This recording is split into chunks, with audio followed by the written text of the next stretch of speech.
So if you haven't seen that, I would definitely recommend checking it out, the whole thing.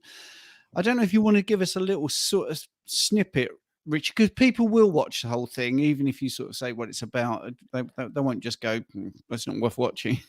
Yeah, definitely. And, I think people sometimes forget as well that you don't have to watch these episodes all in one go. You can put these on in the car, listen as you drive into work, or that's quite often what I do if I'm listening to podcasts. You can listen to them in the gym. You don't have to sit down and give up an hour of your time. And the beauty of this one is that I didn't speak an awful lot. So the podcast or the recording was very short for me. It's not one of my usual 2-hour podcasts. Professor Noakes kindly came on, and I asked him before we went live how much time that he had, and he said, "How much do you want?" I said, "Look, I'll gladly speak with you all day." Unfortunately, I don't want to take up too much of your time, so we set an hour as the goal, and coming towards that hour, I did cut it short there when we had only probably covered half of the topics that we were looking to cover. But we speak about quite a lot in there. I mean, it's Professor Noakes is known for or as the godfather of carb loading.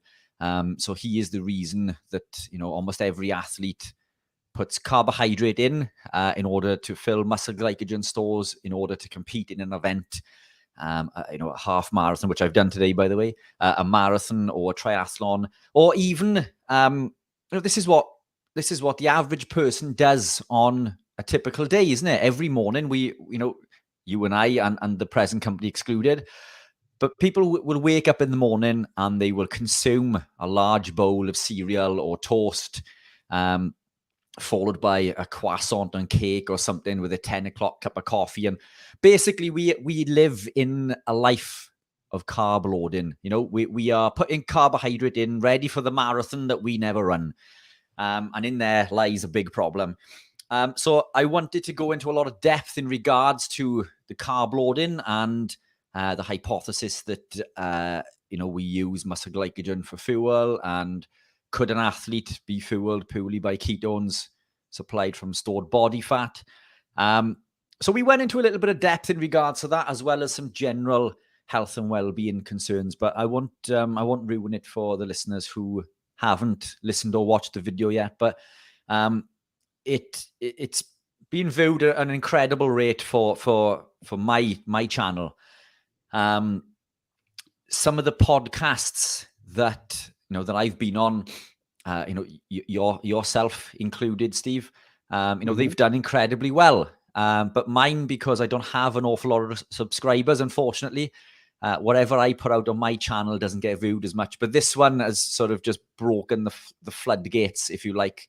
It's had, as you say, 10,000 views, and it was only recently published. So it's doing well. The feedback that we've had on the comments has been absolutely incredible.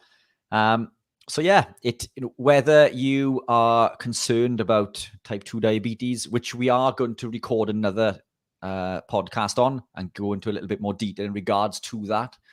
But whether it's health, well-being, or carbohydrate, even if it's the question, do you need carbs in your life whatsoever? You can jump on this podcast and I'm sure you will find an answer. And if not the answer to your question, then you will be, I think, you'll find a lot of helpful information. There are things that you were probably not familiar with prior to watching that podcast. So Professor Noakes, an absolute gentleman, a hero to many within our community, and a brilliant podcast. And I can't wait to get him back on. And who knows, maybe we can talk him into coming on to a live one Sunday. Who knows? Let's see how he goes now. Yeah, that's brilliant. Yes. So we've got a few things just here. So Nancy has just become a member of the channel, which is nice. So hello, Nurse Nancy, if you're there watching, that's very good. We've got Jennifer here. Good afternoon, Coach Stephen and Richard. Happy Sunday here in Texas. Had some rain finally. Did you guys, oh, by the way, is there floods in New York? Anyway, no, did you guys see Professor Barkay debunk the video Lifting Vegan Logic did on Dr. Chafee? So did you see that, Rich? Yeah, I did. Do you know, believe it or not, now you know this, Steve, but many people do not. I don't watch an awful lot of podcasts, or I don't follow an awful lot of people on Instagram, because to be quite frank, most of them talk a lot of rubbish. The present company excluded, obviously, but there are a few that I respect, you know, their research, and I think that they are on the same page as us in regards to health and well-being and nutrition. So it did pop up. I logged into my YouTube channel for vanity purposes. I wanted to see how many views the Professor Noakes video had.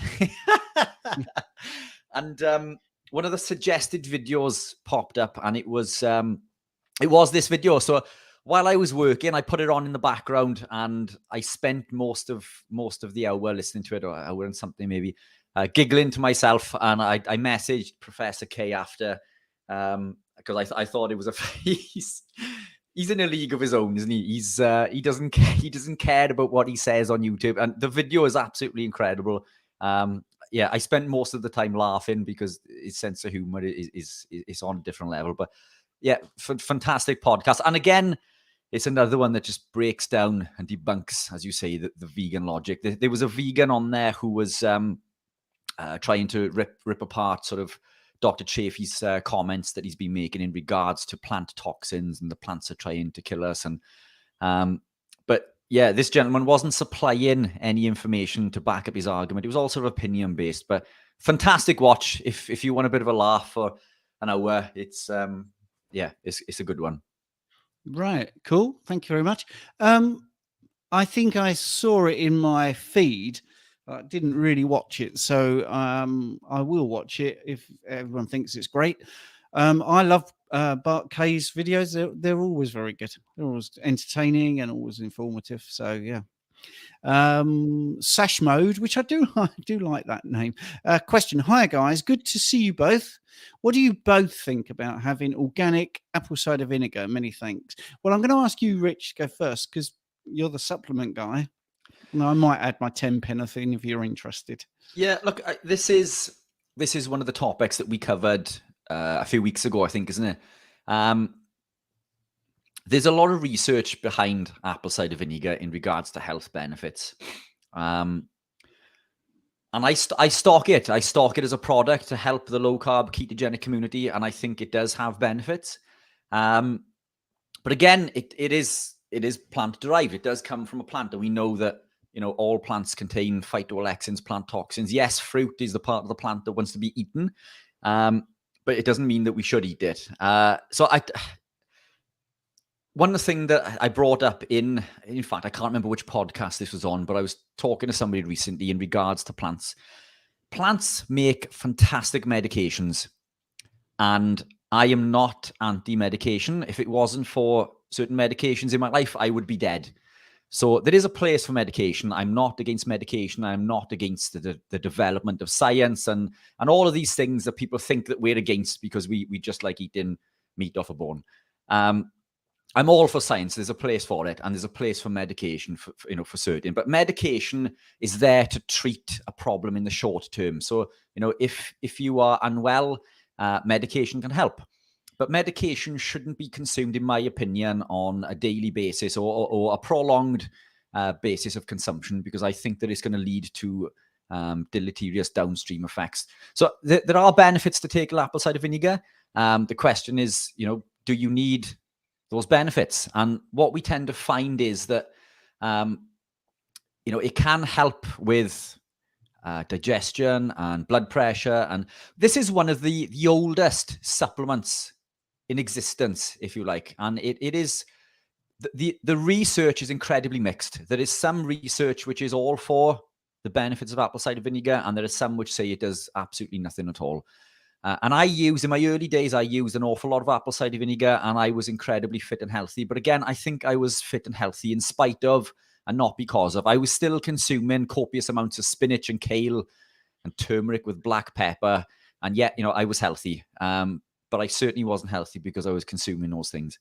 So if you have an issue that needs addressing, and you believe that apple cider vinegar could address that issue, then take it. But generally what you find is when you gravitate into a strict ketogenic carnivore lifestyle, we no longer need medications. Our gut is healed. We don't need these antioxidants. We don't need these added benefits of these plants, because we need to remember that, fantastic. I'll let you crack on with some of this now. I don't consume it any longer because I don't believe that there's any benefit to me taking it. There we are. You got the blood pressure. Rats, yeah, perfect. But even if it does lower blood pressure, my blood pressure doesn't need lowering. So I don't take it because I don't need it. And I believe that within our community, if you are on a strict ketogenic or carnivore lifestyle, then many of these benefits, so-called benefits, we won't see. Rich, I'm not actually going against what you're saying. I'm showing you some things here, and then I'll say, if you look at these things, right? Apple cider vinegar can lower postprandial blood glucose and insulin. But you see, I can give you those studies. I'm not saying you, Rich. I'm talking about the people watching. What are they comparing it to? And more often than not, exactly, it's compared to metformin. Yeah. Or some other thing. So it's not saying it's great, but if you're on metformin and you try apple cider vinegar, then maybe it's better, because people can go and this is not doctor's advice, it's not personal advice, it's just trying to get you to understand the angle that these people use. Apple cider vinegar increases satiety, feelings of fullness, compared to what? See, the thing is, they don't just say, here's Rich, he's a very, very fit person. And also, how do you measure satiety? I mean, that is subjective. Eat your ribeye, Rich. Tell us how satiety, how full you feel on a scale of 1 to 10. And he says, well, 9 because it's a ribeye. And then the next day do it with apple cider vinegar. Now, that's a different day, you see. He could be feeling very different. He could be doing different activity. So, yes, you can find things. The blood pressure one, which is a rat study. And also I've just put there, it decreases renin activity, which is how, the mechanism it works in rats. And that's the other thing. So I'm not saying that apple cider vinegar is great. I used to take it and I stopped taking it. And I think the biggest hack people use it for, I'm just going to take that off now, is for upregulating your stomach acid. Many people think it does that. Yeah. Do you come across that, Rich? Have you? It's a lot of. I mean, there's a lot of studies out there that say that it improves digestion. The stomach acid is incredibly acidic, and apple cider vinegar is nowhere near that acidity. So I can't see that mechanism working. But again, these studies, and you took the words right out of my mouth. It's compared to what? So one of the studies that Georgie Dinkoff and Dr. McCallum mentioned in their podcast in regards to long-term ketosis being dangerous, it was that raw honey lowers blood glucose levels. Oh, great. Well, let's all take raw honey. But it compared to what? So when you look into this, it was on people who were already insulin resistant and taking lots of other sugars. But when you compared that effect on blood glucose compared to someone in a healthy range who is insulin sensitive, it actually caused an elevation, a massive elevation in blood glucose. So again, we need to look at these things in context. It is compared to what. So, my wrap up there is I'm not against apple cider vinegar. I don't use it any longer. I don't think we need to. I think there's certainly worse things to be consuming, and it doesn't seem to cause any noticeable immediate downstream effects that I noticed. But then neither did the spinach and kale when I was consuming those. But when I took them out, I felt even better. So Yeah, I'll leave that one to you guys. Yeah, it is one of those things. You don't know how good you can be until you do 100% carnivore. You don't know how good it is, but you could feel amazing at 90% carnivore and think, I've made it. I'm here. I feel great. So yeah, it's very difficult to get into these sort of abstracts. I'm just going to whiz through. Matthew, hi Matthew. Hi, Stephen and Richard. I really like Stephen's testimonial video with a client and the thyroid video. Oh, thank you for that. I recently did a sort of 10-minute explanation of why we talk about selenium and why do we talk about antibodies. What is a TGO antibody and all that sort of stuff. That's on my channel. And Richard's podcast we just spoke about with Tim Noakes. So thank you, saying that we've got excellent content. Jennifer there, you guys need to interview Belinda Fecky and Gary Fecky. Well, yes. Now, last week, Cami was on saying when we were talking about oxalates, I have kept Richard posted on this, but I think he's been so busy he didn't even reply, which incidentally is not a criticism, Rich. I know you're really busy. So it's not a fine. It's not a fine. I'm not fining you for doing it. But anyway, so Cami said that she would speak to Sally Norton because she came on here and said, exactly like Jennifer saying, you guys need to interview these people. We do reach out to these people. I've had been doing a little bit of to and throw in with Sally on Instagram over a post I put on in a good way. And so Cami said, I will approach Sally K. Norton. And lo and behold, she did. And Sally K. Norton's team did approach me. So hopefully in November, maybe we'll have Sally K. Norton coming on to the live stream. So but I don't know. So Belinda Fecky, Gary Fecky, if you know them, if you have an in with them, yeah. I mean, I'd love to speak to them both. Have you spoken to them, Rich? I mean, I don't know if you've ever spoken to them. I haven't. I wonder if maybe I could speak to a few people to see if they know some people who could maybe make an introduction. So I will try. You know, the list, we've got a massive list of people that we would love to interview and speak with. And I think some people sometimes think it's just as simple as dropping them a message on Instagram. More often than not, they don't see the message, you know, because if they don't follow you, it goes into another folder. So quite often happens to messages that come to me. So apologies if you have messaged and I haven't replied. It's probably gone into a different folder. And how else do you find them? So, you can go to their website and drop them an email. I've done this to so many different people and I've had far less response than I was hoping to. So it is difficult, but we certainly do reach out to these people, and I will try my best to do that with Gary Fecky. Tom J is saying good evening, so I'll say good evening, Tom. Good evening, Tom. Matthew's got another question. We are going through these. We're trying to keep up, so we're only 10 minutes behind. So for new people, we do try and go through every comment and every question. We do try to do that, but obviously, Richard will give you an answer, a short answer, maybe like for 15 minutes. And then I will add a couple of minutes. So we very often get behind. But of course, at 8 o'clock, we go over to another platform, which rhymes with Crumble. And we will give you a link to that. But anyway, right. So here's a question from Matthew. Do you both train at a gym or do you have your own home gyms or personal studios? So that's a great question. I'm going to go first very quickly because I did train at home for a long time with this equipment here, the X3.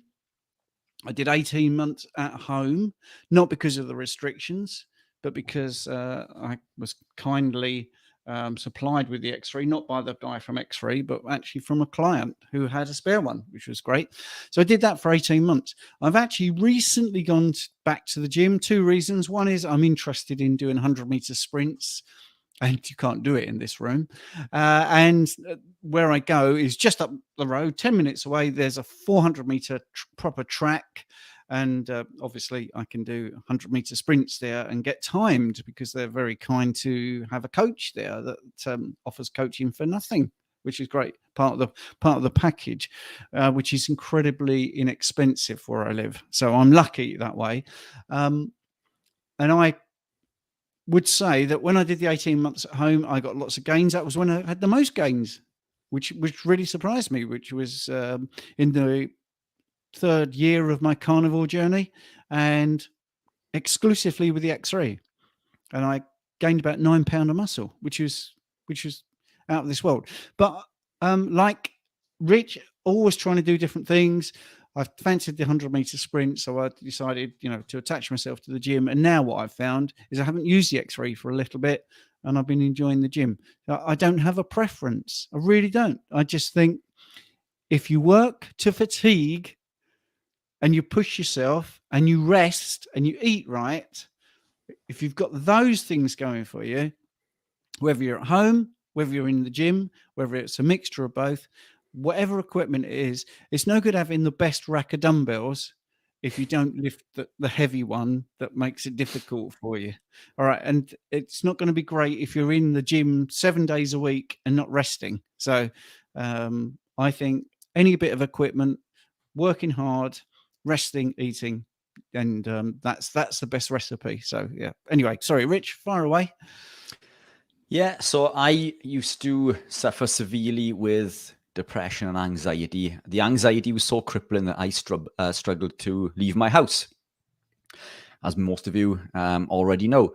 Obviously, I've overcome that through changing my diet, strangely enough. But during that time, especially the early stages when I began my ketogenic journey, I would not go to a local gym. I felt intimidated, so I began purchasing home equipment. And over the years, I built up a massive personal gym full of all quality secondhand commercial equipment. And that's what I trained for many years. That's what I did almost all of my training towards becoming British and European champion. But I was since sponsored by 3 local gyms. So I have the ability to train there for free, which I have done. But my home gym, I recently sold. I sold everything in the home gym in order to put into the business, because most of what Stephen and I do is voluntary work. It's volunteer work. It's free work. A lot of our time is spent doing these lives and podcasts, which leaves very little time to actually earn money. So I've unfortunately I've had to sell a gym that I was incredibly proud of just to keep things ticking over. So I've had to venture back into the gym. I'd much prefer to train in the house, to be honest. And the reason being is that you get interrupted sometimes in the gym. There are other people using equipment and they're sitting on a bench on their mobile phone, texting for 20 minutes when you've got certain sets and things to do. And at the time when I was professional, I had to train certain routines and certain muscle groups on certain days. It wasn't a case of, I could go to the gym and just train whenever I wanted to. But again, as most of you know, I've gravitated away from that. I retired from professional bodybuilding last year, and I've gone into running and cycling. So most of my work now is spent running, which I prefer to do outdoors. I find running on a treadmill incredibly boring. It does have its perks, and I'll probably be utilizing that a little bit more in the gym throughout the winter, because I find running in the cold weather causes more injury. And I do most of my riding outdoors, but I do still have my Stages bike, which hooks up to an app called Zwift, where you can cycle with other cyclists all over the world. So unfortunately, I haven't ventured into the gym an awful lot this year. As you can tell, I'm half the size I used to be. But it's fit for purpose, isn't it? You don't see many good runners and cyclists who have big wings and sails or wings, that prevent them from riding and running fast, unfortunately. So I've had to gravitate into that form of training. But no personal gym anymore, unfortunately. No. I just find it very interesting that people, when I go out as a personal trainer, some people have brilliant home gyms. I'm thinking of one particular client who I know doesn't watch the live streams, but I'm seeing them on Tuesday morning, so maybe they are. And their home gym doesn't get touched unless I'm there, you see. So it's about your desire to do the work. That's the main thing that's really important. Personally, I don't think it's whether having the flashiest gym in the world with all the equipment is the thing. I agree. So it is. Yeah, 100%. Yeah. So Tom is saying, Richard, thanks for sharing your fertility story last week. A few days ago, my friend said he has exactly the same problem. I sent him your video and hoping it can help him. Oh, brilliant. Do you I know, don't know this. I don't know about this. Yeah, so we did. We covered this last week, didn't we? I mentioned about my testing for sperm count, and I was told that I would never yes, you have did. children. Sorry. Yeah. Yes, you So, did. I mean, this is something that I only realized recently because it's living the lifestyle. You don't see these changes, instantly. It was only recently that somebody said to me, "What's happened to all of your acne, all of your spots?" Because I used to be covered in spots all over my face and all over my back. And I realized since I've been living this way, I don't have any anymore. So it's little things. I used to suffer with bleeding gums, constantly. I don't get that anymore. All of these things that I was unaware of until sort of the last year or two. And this was one of the things that we mentioned last week, isn't it? In regards to, I was told once that I was infertile. I adopted a ketogenic lifestyle, and lo and behold, a couple of months later, I've got a little daughter on the way. And I had my sperm, retested prior to that, and it went from having a super low sperm count with no motility to having 10 times more sperm than the average person with like a 60% motility or something, from what I can remember, which is absolutely incredible. So it was like like super sperm. And the only thing I changed was my diet. So I can only attribute it to that. So fingers crossed, Tom. I'm hoping that he listens to that, and fingers crossed he'll gravitate into a ketogenic or carnivore type lifestyle. I'm sure he'll see some benefit. But keep us updated. That'd be an interesting one. Yeah. And Matthew here, apple cider vinegar is bad for teeth unless you drink it in water with a straw. I never saw any benefits from apple cider vinegar when I was on the ketogenic diet. Yeah. So, talking of fertility, I mean, if you had all that acne, you don't need any contraceptive, do you? And if you've got bad teeth, that would anyway. Right, I'm not going to get all funny. Yeah, right. Yeah, Gareth Harvey here. Great to see you guys. 47-year-old, 6 foot, 73 kilogram carnivore for 9 months. Struggle with how much fat to eat. Trying to build muscle and drop my fat percentage from 15 to 10%. So that's a tough one because we probably haven't got enough details. But what would be your best guess, Richard, based on that very short premise there? Yeah, look, 15 is incredibly lean anyway. I'd be super pleased, with mine's typically single figures, but I've been living carnivore for 11 years, or keto carnivore for 11 years. It took me an awful long time, and I went through extensive cut-in cycles in order to reduce my body fat. But what I found is every time I went through a cut-in cycle, I lost even more body fat than the time prior. Your body will only allow you to lose X amount within any given time. And I think that you need to maybe cycle it in phases. So I used to do extreme cuts where I would, I would go super low fat and encourage my body to utilize stored body fat. And I'm not saying that's healthy, because fat is essential. Every cell in the body is made of protein. Every cell in the body is made of fat. So we need fat. It's essential for the production of things like cholesterol. And cholesterol is essential for cell formation, cell communication, nutrient absorption, nutrient transportation. It's essential for healing and the production of hormones. So we need fat. So what I would suggest there is that now you're trying to do two things that people think are polar opposites. We're told that we can't build muscle and drop fat, and we can. But the building of the fat is going to be slower if you are cutting fat out.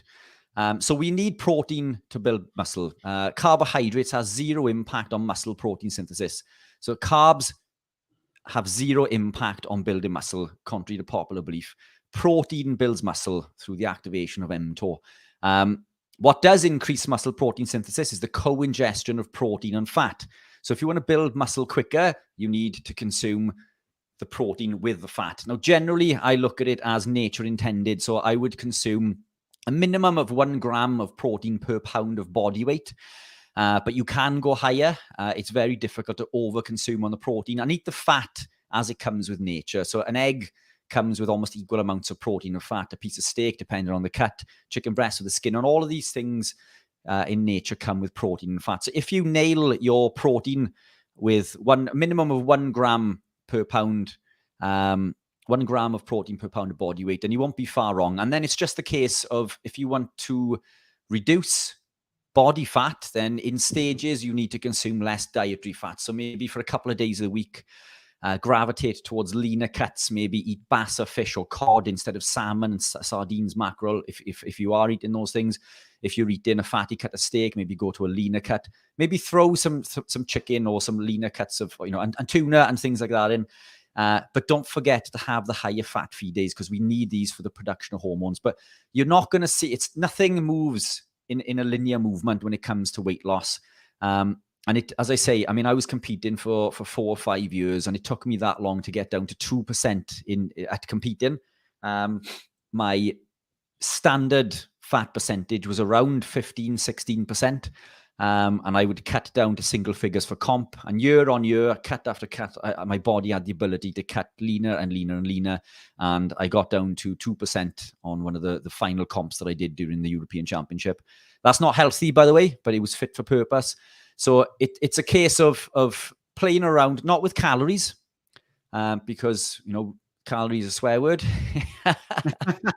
especially if Professor Barkay is listening. No, it isn't the calories, isn't it? But I mean, what we eat does need to be accounted for, but you can't account for it on most diets because there's too many variables involved. And I won't bore you guys with that now. Maybe, if we've got time, we'll touch back on that later. But it's not the calories, but keep the protein in.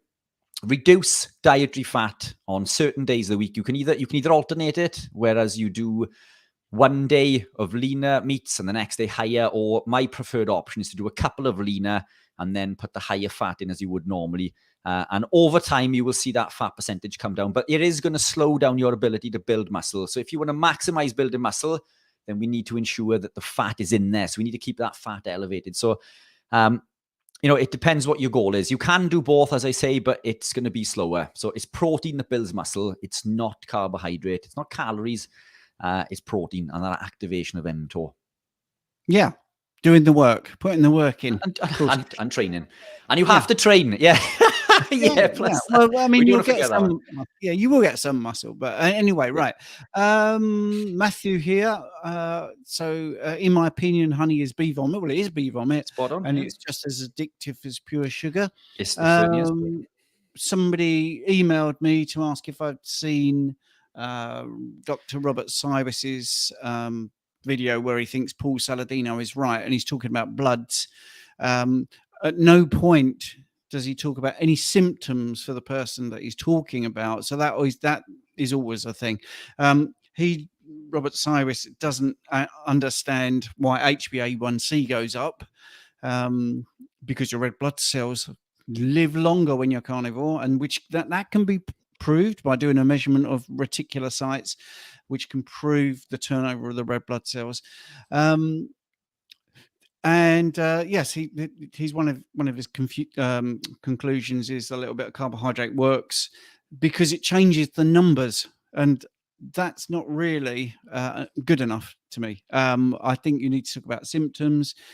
He was very worried about a thing called insulin suppression, but of course the guy that was in the picture was looking ripped and muscular. Well, if you haven't got enough insulin, you don't build any muscle. So all these videos that we watch do need some to and fro in, and I've mentioned and commented on Dr. Cyrus's videos a few times, but I never get a reply, which is a shame, because I think, I'm not down on anyone. I like to discuss things logically, but I saw him discussing the HbA1c thing, which I'm not the only one that talks about that. Dr. Paul Mason and Professor Ben Bickman both seem to agree that red blood cells last longer, but he just dismissed it in another interview as bullshit. So, and I don't like to swear, I don't like that sort of thing, because we need to talk about these things. Anyway, right.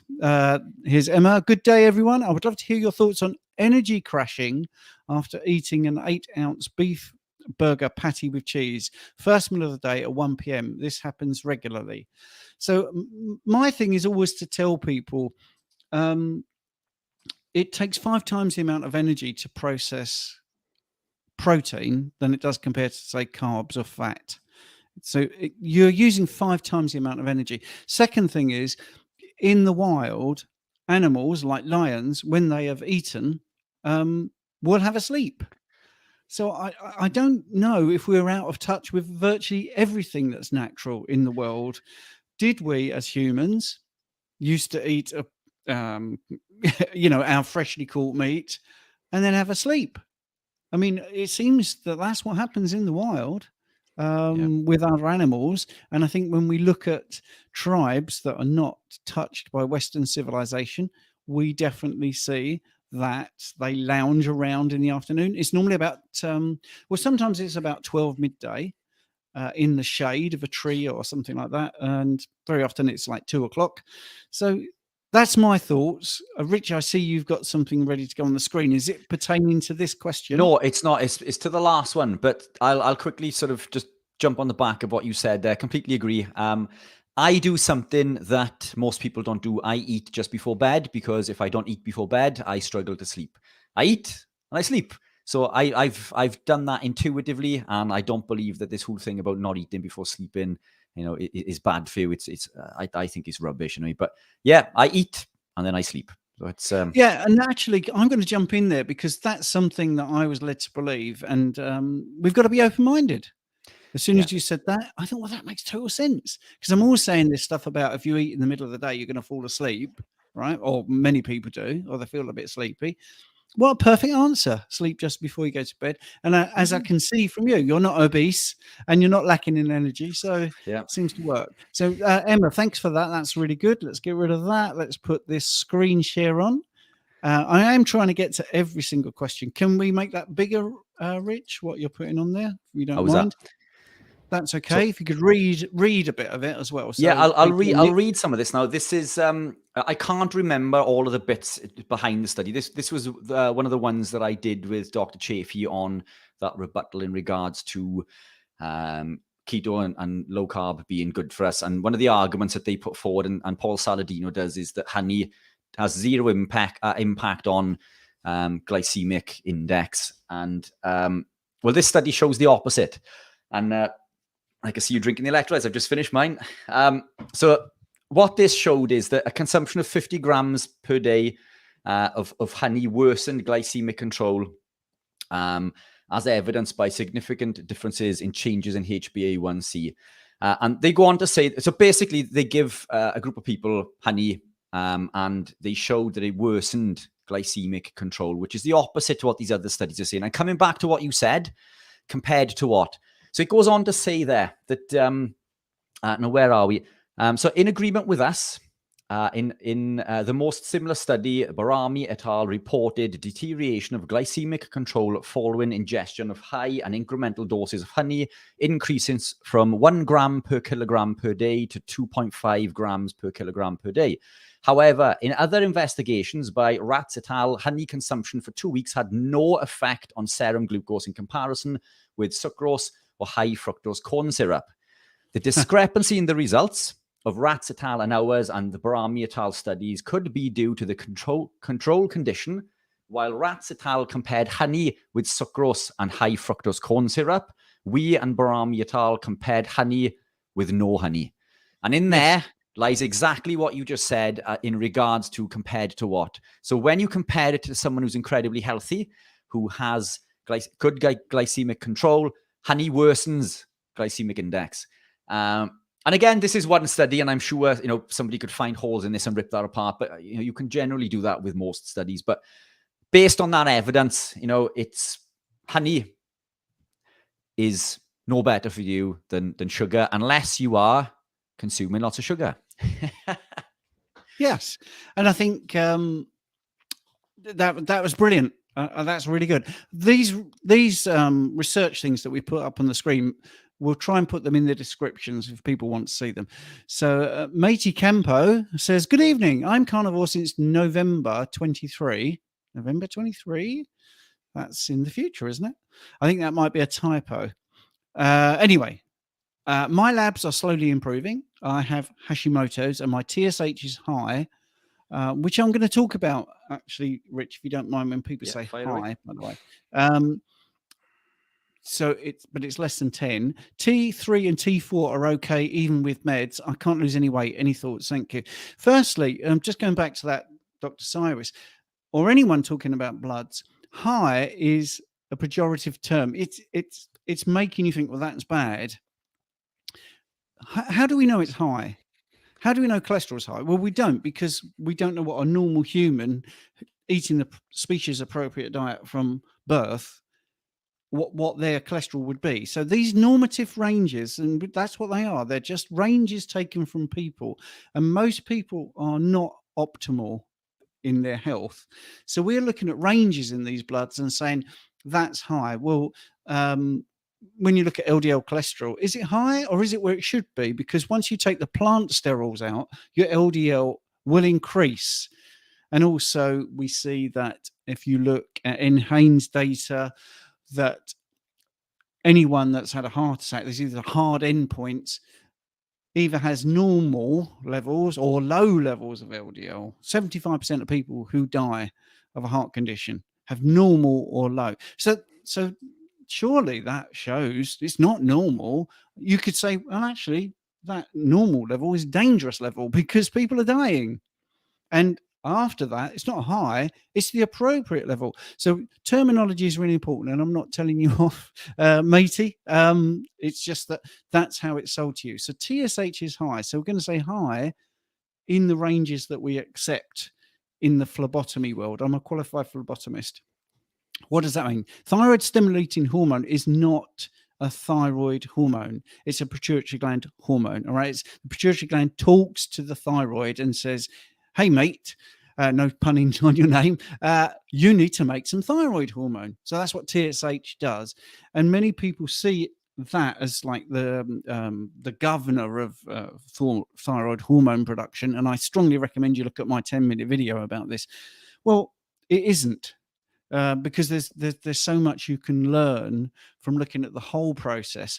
So if TSH is high, your assumption could be that the feedback from the body is that there's not enough thyroid hormone.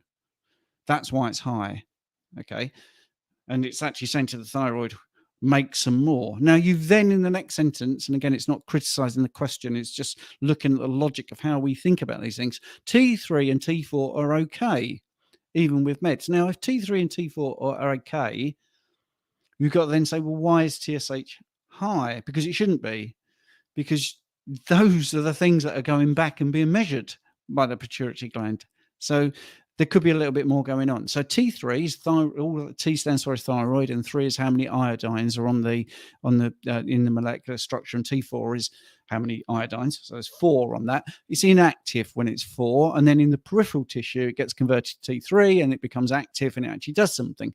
But that doesn't tell you the whole story. The whole story could be told if we had reverse T3 as well, which is where the iodines, there's 3 of them, but they're not in the right positions. In fact, they're in the reverse position, and it has a reverse effect on the body. It slows the metabolic rate down. And I'm going to now answer your question. Therefore, you might not be losing any weight. So when you do a thyroid panel, reverse T3 is pretty critical to get measured, because then we can find out what is happening in the thyroid. So TSH is a good one to get. T4 is good because that's like the storage form. We need that. We need to know about that amount of production, but then we need to know about the conversion into T3, which seems okay, but we also need to know what about reverse T3, which is putting the brake on the active form of T3. So reverse T3 would be good. Get your antibodies, TPO, TG antibodies measured. That's always handy. And then there's cofactors like selenium. So one of the enzymes that makes thyroid hormone, you need in the middle of it, basically, you have selenium. So there's a couple of other bits you can also look at. Things like if you are drinking lots of water from plastic bottles, so you've got endocrine disruptors having a bit of an impact on what's going on. Losing weight, it could be that you are eating too much fat. Simple as that. It is possible to eat too much fat. So you could be looking at the way you are constructing your meals and the meal frequency. So there's not enough information to give you a brilliant answer on that, but that would be some things to look at. Are you having caffeinated coffee? Are you having sweeteners? Are you having dairy, cheese? There's all these usual culprits that we could talk about as well. So hopefully that's given you a sort of starting point. What about you, Rich? Have you got any thoughts? No, I completely agree with what you just said. There are some other factors that can affect this. Caffeine is a big one, because when we begin keto carnivore, a lot of us tend to drink a lot more coffee. Coffee can affect the adrenal glands and impact cortisol, which can lead to fat storage and prevent you from losing weight, and have other downstream effects. The carnivore, I mean, you say carnivore is, are we talking strict carnivore? Because there are lots of foods on carnivore which will still cause autoimmune, and that's what Hashimoto's is. It's an autoimmune condition. So we need to heal the gut. And to do that, we need to remove anything that's going to cause that intestinal permeability. So this could be casein in the raw milk. Even raw milk will cause intestinal permeability. Raw milk is better. A2 milk is better than A1, but it still has the ability to cause intestinal permeability. And we know this from studies done with the Akakuyu and the Maasai. So even the most unpasteurized of milk in the most natural form still causes this intestinal permeability, which means that cheese can also cause that, or double cream. Eggs can do it with some people. What else is there? There's fish. Certain types of fish and seafood can also cause those things. So it may be a case that you need to become a little bit more strict. I would suggest maybe gravitating into more of a lion-based diet and just eat nothing but red meat Beef. and Beef. Yeah. Just eat beef. And that's generally what I do on most days. I do eat other things. Cheese works very well for me. So I do eat a lot of cheese, but I eat red meat every day. I love eggs. Eggs work really well for me. It's not to say that it's not causing any damage, but it's not causing any issues that I'm noticing. Has never pushed me down that route in order to get those eosinophils checked to see if I'm having any issue, which might be worth it actually, because I'm always in pursuit of optimal health. But I believe the beef-only diet to be perfectly optimal. So maybe try that and possibly report back and see how you get on. Yeah, brilliant. Now, you see, this is the yin and yang of carnivore diet. So this is from Gid. I've been 90% carnivore for 8 months. I've dropped from 14 stone 7 to 11 stone 7, which is great. It's 14 pounds in a stone for those watching outside of the UK. They don't talk in stones. I've kept body composition and feel fantastic, but don't want to lose any more weight. Any tips? So that's the thing there. When you talk about losing weight, are you losing muscle? Are you losing fat? So weight isn't just that. If your body composition is looking good and you feel amazing, don't worry about the scale so much. Just get to a natural weight that you're comfortable with. Your body does tend to even out to exactly where it should be. It's pretty smart. If you're trying to gain weight, normally that means people are trying to gain muscle or bone density. So you could increase your intake of protein a little bit. You could increase your intake of fats a little bit. You could instigate some resistance training 3 times a week, like 15 minutes, 3 times a week. And you've got, I can see in the background in my studio, I can see Rich has got something he wants to add to the stage. So if you don't like really strong looking bodies, avert your eyes now. And if you're listening to the audio podcast, I can tell you he's very, very ripped in this picture, very vascular, and he's going to add a bit more meat onto the bones of my answer, I think. Pun intended. Yes, pun intended. Absolutely. Yeah, no, so fantastic progress. Well done, Gid. Well impressed. Now, I know you mentioned there, Stephen, about resistance training. Looking at the profile image, I'm assuming that Gid is an active person. So I'm assuming that he's weight training anyway. But the question would be that, why would you want to not lose any more weight? Because the body is incredibly clever. It will find its natural level of homeostasis. If you continue to lose fat, it's because you have fat to lose.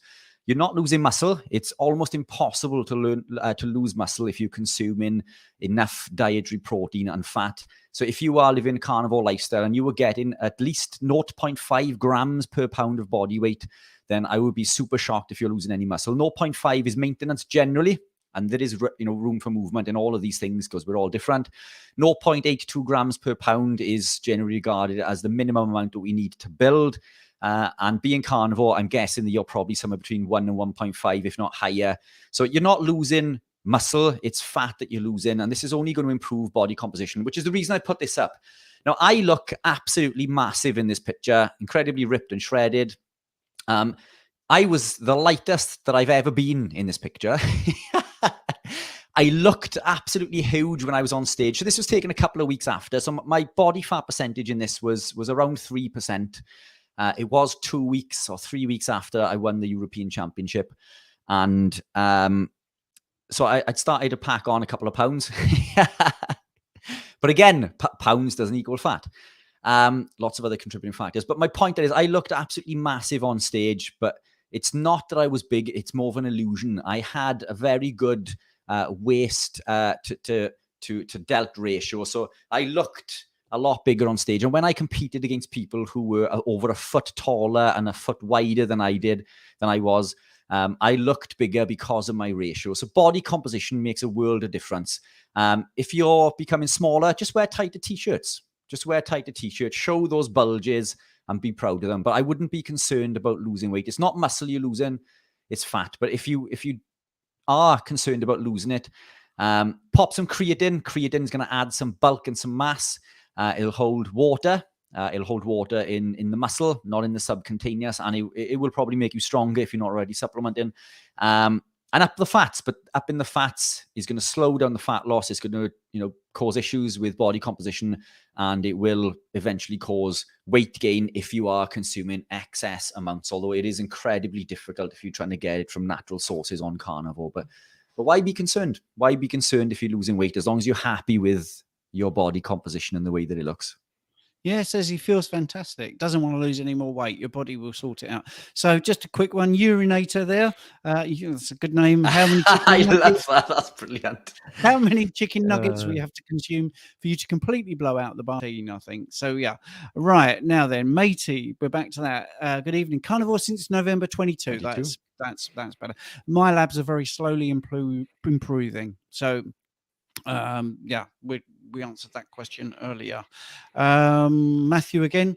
Matthew, although carbs are not required to build muscle, did Richard carb load the day or on the day of his bodybuilding competition? I did. And this was purely for aesthetic purposes. So I would completely strip out. I would remove all dietary fat and go to incredibly lean proteins. And I would go to a point that was incredibly unhealthy, almost transparent. And then I would do a fat feed for 2 or 3 days to fill the intracellular myolipids, the fat in the muscle, which would add about 10 pounds of mass. So it'd make me look a lot bigger. And then for 1 to 2 days, sometimes 3, depending on condition, I would add carbs from the source of white rice, because white rice is lectin free. So if you are going to consume carbohydrates, white rice is one of the better options. And I would do this purely for aesthetic purposes, not for health purposes. If I was doing this for health purposes, I wouldn't be competing, because bodybuilding is not healthy. At least competing and taking your body to those extremities is in any way.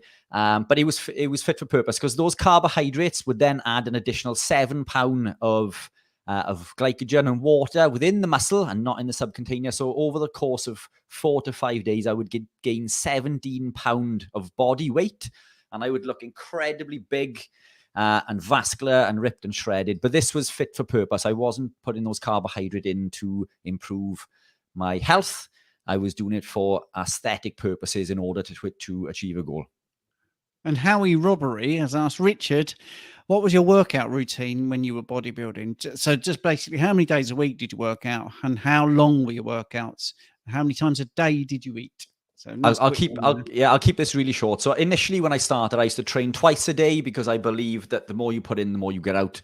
I soon realized this isn't the case. The body builds when it repairs. So as long as you put in enough work in, and I would train for hours. So I would do 2-hour sessions a day, morning before work and another one after. So I'd probably train 4 hours a day, 7 days a week. I was technically a professional athlete before I became professional, with the volume of training that I was doing. I soon realized that it's to do with time and attention, and I was benefiting more from eccentric movements, pushing to failure on lighter weights. So I came away from the heavy, went to light, and that resulted in less damage. And I went from training every day to training 5 or 6 days a week. So I would have one proper day of recovery. And if I were to train on that other day, it would be active recovery, which would be incredibly light weights. Times a day, I would fast generally for from 8 in the night to 8 in the morning. So I do a 12-hour fast. I train fasted, so that would give me one mTOR activation, and then I would eat 4 hours after that, 4 hours after that, and 4 hours after that. So I would activate mTOR 4 times in one day, which is optimal for building muscle. A typical carbohydrate bodybuilder will activate mTOR once, because this thing with carbohydrate keeps this mTOR elevated, and the mTOR reset lasts 3.5 to 4 hours. So I would maximize my body's potential in order to build that. But I wouldn't do that every day. Some days I would eat once, some days I would eat twice. 2 mad was generally what I would do. But I did try to hit those mTOR resets as often as I could. But there we are. That's it in what was that, a minute? That's the quickest answer I've ever given, I think. That was good. That was great. Just trying to catch up. We are getting there. Carnivorous Dutch giant Tom. Hello. I think you've been on before. Got a question. Insulin suppression, ever heard of it? Yes. It's like type 1 diabetic insulin characteristics. There's a decent amount of carnivores who have insulin suppression. How can one fix this? Well, it depends whether you believe this is a real thing. You can see that your glucagon goes up, but that will obviously impact on the insulin ratio, because glucagon will suppress that. That's absolutely right. Is it a big issue if you're low insulin? Well, the people I've seen with insulin suppression allegedly are very muscular, so insulin must be working there okay. And again, it goes back to whether we think low levels of insulin are actually low, or what are they more species appropriate levels, because there's many ways to hack this. So you've got the somatostatin analogs medications which do this. So some people try to suppress insulin with medications. So I would say, yes, we've heard of it. Do you need a glass of milk to trigger insulin? I would say not. I don't think that is the way to look at it, because people are getting too fixated on numbers and not symptoms. So, and it certainly isn't diabetic problems or type 1 diabetes, because people with it are able to make insulin. Because if, and I've had this in one case, I asked a person to have a chocolate brownie, and boy, did they expect their blood glucose to go up. But no, it went absolutely shooting down, because they produced insulin very quickly. So that's a nice one to end on, because we're going to go over to the thing that rhymes with crumble. We've got a couple of minutes left. So I'm going to put in the comments, if you want to follow us on a different platform, in the comments, that's where you can go to. Sorry, Rich, you want to talk about this? Go on. Yeah, no, just really quickly. I spoke to a few customers of mine or clients who said that they were unable to access the link that you put into the description last week. So I don't know if there are naughty issues going on in regards to preventing people from accessing the other platform. But a number of people told me that they could not get on there. So I think if you struggle with the link, if you go to Rumble, and search. So we are meat and keto, I believe, Steve, isn't it? Yeah, the meat and keto question and answer, Q&A, and then or the UK carnivore, and you will find us. You will find us. Yes. I could really just touching base really quickly on that one as well, is that insulin just becomes more sensitive, and the requirement for it becomes lower. Leucine in protein activates mTOR enough to elicit muscle protein synthesis and every other reaction in the body. So I don't think that we get this insulin resistance that people believe. And I think we went into a bit of detail in regards to the Randall cycle with Professor K about this, didn't we? But that's another video that he can. I'm sure we covered this on the 24-hour carnivorathon, didn't we? We did. So check that out. Excellent. So thank you for watching on YouTube. And we've got the Carnivore UK at 8 p.m. over on Crumble. Oh, there you go. Right. Have a good day, YouTubers. Thank you all, and see you on the other platform.